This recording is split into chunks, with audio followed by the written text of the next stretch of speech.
On vous attribue l'intention de retourner vers Antoine Doinel dans un prochain film et de retrouver Jean-Pierre Léaud d'ailleurs. Oui, ce sera un film que nous allons commencer fin mai, qui s'appelle L'amour en fuite. Alors on retrouvera Jean-Pierre Léaud dans ce personnage d'Antoine Doinel qu'il a créé. Ceci dit, la carrière de Léaud n'a pas l'air très explosive en ce moment. Est-ce que...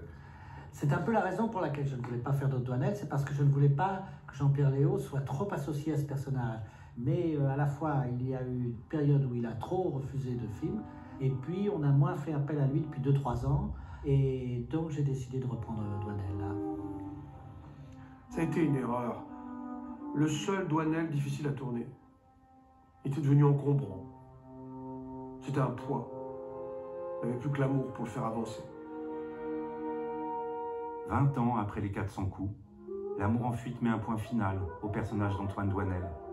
Je me suis dit que peut-être je n'avais pas réussi à le faire évoluer. Il a commencé ce personnage assez autobiographique et finalement, au fur et à mesure, je l'ai éloigné de moi. Je me demande si je ne l'ai pas fixé un peu comme un personnage de dessin animé. Vous voyez, Mickey ne peut pas vieillir. Voilà, et c'est peut-être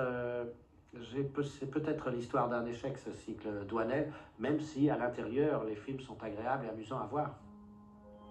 Doinel ne peut pas devenir un homme. C'est pour ça qu'il reste dans l'histoire. C'est une immaturité perpétuelle.